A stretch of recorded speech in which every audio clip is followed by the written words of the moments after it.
अपनी माँ को प्रणाम करते हुए अपनी बात को आपके सम्मुख रखना चाहूँगा। मुझे बड़ा हर्ष है, बड़ी प्रसन्नता है, बड़ी खुशी है।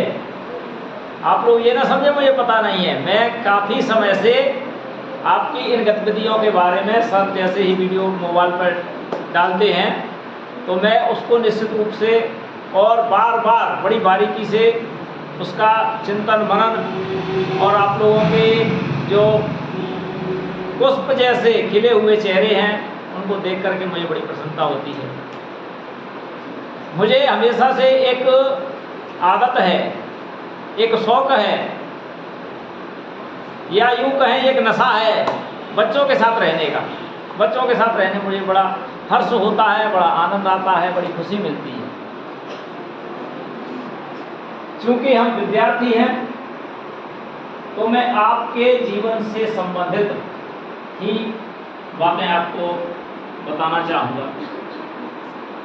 जैसे आप लोग पढ़ते हैं तो हमारा ध्यान डाइवर्ट होता है।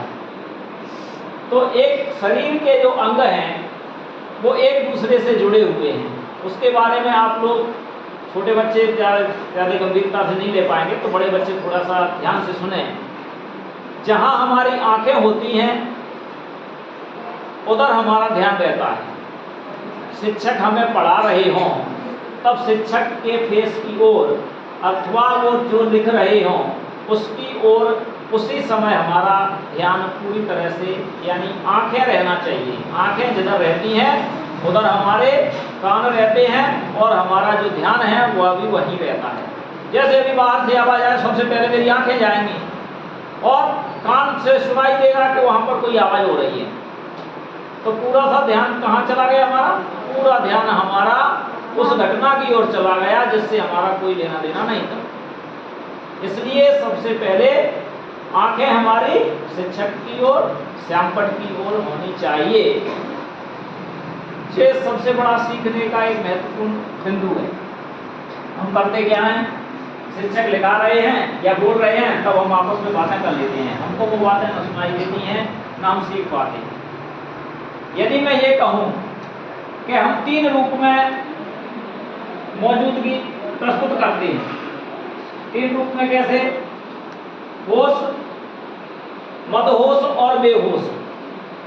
हमारी जो बॉडी है 3 तरह से कार्य करती है। होश की अवस्था हमारी वह होती है जहाँ पर हम शरीर से यानी तन से और मन से वहीं प्रेजेंट रहते हैं। मदहोश की अवस्था हमारी वहाँ रहती है जहाँ हमारी बॉडी रहती है लेकिन ध्यान कहीं दूसरी जगह रहता है।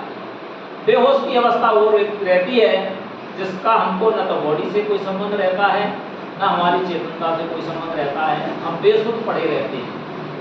तो अक्सर कर हमारे साथ क्या होता है, हम मदहोश की जिंदगी जी रहे हैं जहाँ हम क्लास में बैठे हुए हैं और बातें घर की सोच रहे हैं, मम्मी ने आज क्या बनाया होगा, हम छुट्टी होने के बाद में किस दोस्त के साथ कहाँ जाएंगे, या किसी अगले पीरियड में हमको क्या कोई कष्ट मिलने वाला तो नहीं है, हमने होमवर्क नहीं किया है। तो वो बच्चे जो होमवर्क को पूरा रखते हैं उनको न तो मदहोश होने की जरूरत रहती है न किसी से भय करने की जरूरत पड़ती है। तो हम भयभीत रहते हैं, इस कारण से हमारा शरीर निष्क्रिय हो जाता है, हमारा मस्तिष्क निष्क्रिय हो जाता है। हम भयभीत न हो इसके लिए समय पर जितना कार्य किया जा रहा है, गृह कार्य आपका होमवर्क दिया जा रहा है, उसको